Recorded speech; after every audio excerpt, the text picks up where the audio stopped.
With the 5th pick in the 2018 NFL Draft, Broncos country, make some noise! I am honored and privileged to represent Broncos country.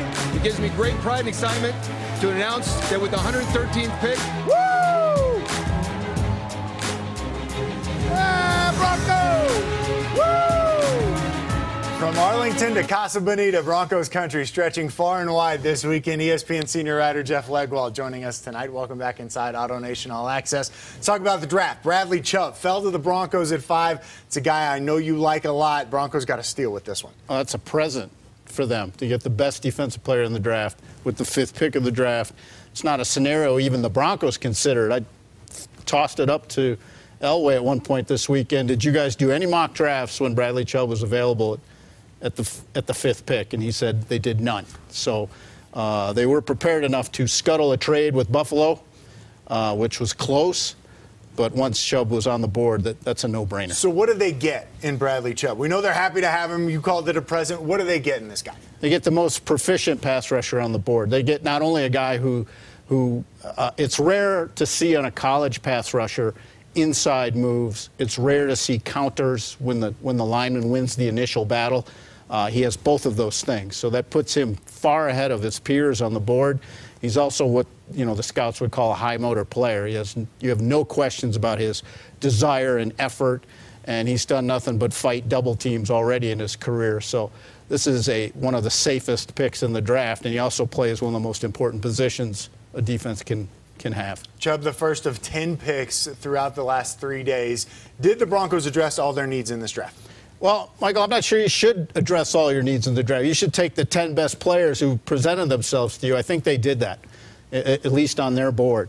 I think what they did do is they took an awful lot of players that are suddenly an inspiration of sorts for maybe the last 2 draft classes. You took 2 receivers, you took 2 running backs, you got a couple linebackers in there.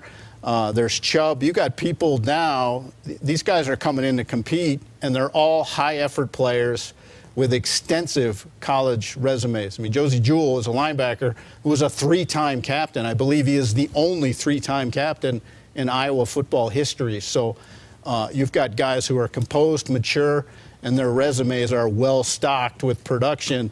That's instant competition. Obviously, the offense was a big talking point this offseason. They know they needed to get better. What can guys like Cortland Sutton, the running back out of Oregon, what can the wide receiver out of Penn State, Deshaun Hamilton, what can those guys bring to this offense?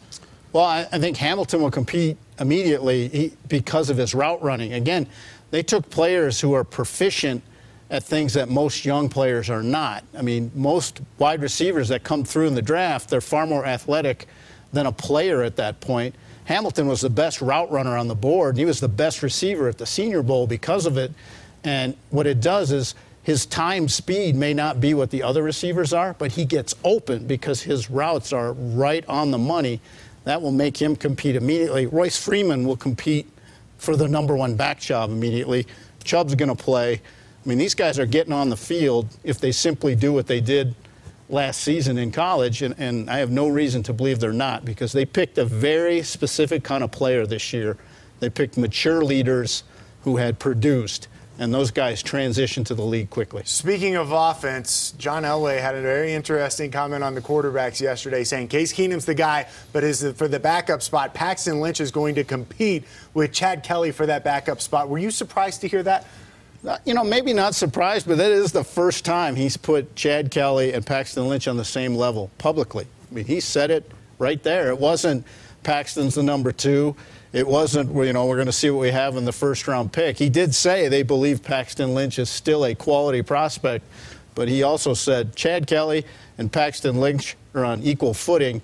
And I think that's the story of this draft class. He put a lot of young players on the roster on notice, and he did that with a pick they didn't make. They didn't pick a quarterback, and he still put Paxton Lynch on notice because he elevated Chad Kelly's standing. As far as I'm concerned, training camp can't come soon enough. Leggy, always appreciate you dropping by. Stay with us. We're back in a moment. You're watching Auto Nation All Access.